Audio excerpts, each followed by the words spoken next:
பொங்கல் பண்டிகைக்கு மத்தியில் சென்னை கோயம்பேடு சிறப்பு சந்தையில் வியாபாரம் மந்தமாக இருப்பதாக விவசாயிகளும் வியாபாரிகளும் கவலை தெரிவித்துள்ளனர். தமிழக அரசு சார்பில் சென்னை கோயம்பேட்டில் சுமார் 3 ஏக்கர் பரப்பளவில் பொங்கல் பண்டிகையொட்டி சிறப்பு சந்தை அமைக்கப்பட்டுள்ளது.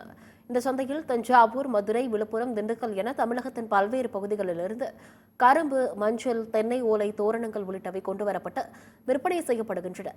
இந்நிலையில் இந்த ஆண்டு வியாபாரம் பெரிதும் மந்தமடைந்துள்ளதாக வியாபாரிகளும் நேரடி விற்பனையில் ஈடுபடும் விவசாயிகளும் கவலை தெரிவித்துள்ளனர். நாங்க இப்போ 2 நாள் ஆச்சு வந்துங்க.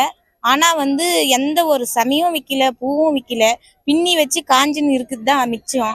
ஆனா சாப்பாட்டு செலவுக்கு கூட மிச்சம் எதுவுமே இல்லை. நாங்களே கை செலவு போட்டு சாப்பிட சொல்லுங்க. ஆனா ஒரு வாழை கூட எங்க மக்கள் விரும்பி விற்கல. யாருடைய ஒரு மூஞ்சில ஒரு இதுவும் இல்லை. இங்க இடம் மாத்தி விட்டதுனால சேல்ஸ் ஆகல. ரொம்ப கஷ்டமாகுது. 3 நாள் ஆச்சு நாங்க வந்துங்க.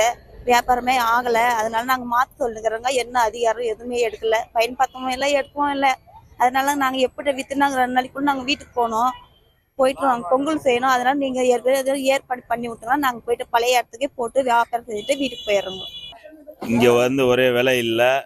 கரும்புக்கு விலை இல்லாம ரொம்ப சிரமத்துல இருக்கிறோம். 500 ரூபா விற்க வேண்டிய கரும்பெல்லாம் 300 ரூபா 350 ரூபா தான் விற்கிது. வந்தது எல்லாமே இந்த வாட்டி லாஸுக்கு தான் வியாபாரம் பண்ணிட்டு இருக்கிறோம். அரசு தரப்புல இந்த ஒரு 3 டைம் இது பண்றாங்க. நமக்கு கொஞ்சம் முன்னாடி ஒதுக்கி கொடுத்தாங்கன்னா கொஞ்சம் நல்லா இருக்கும். மார்க்கெட்டுக்குள்ள இது அவுட்ரு கொஞ்சம் தள்ளி இருக்கு. ஒரு 3-4 வருஷமா இங்கதான் கொடுக்குறாங்க. இந்த வருஷம் ரொம்ப சரியில்லாம இருக்கு. இந்த வருஷம் யாருக்குமே வியாபாரம் இல்லை. யாருக்கும் சரி கிடையாது.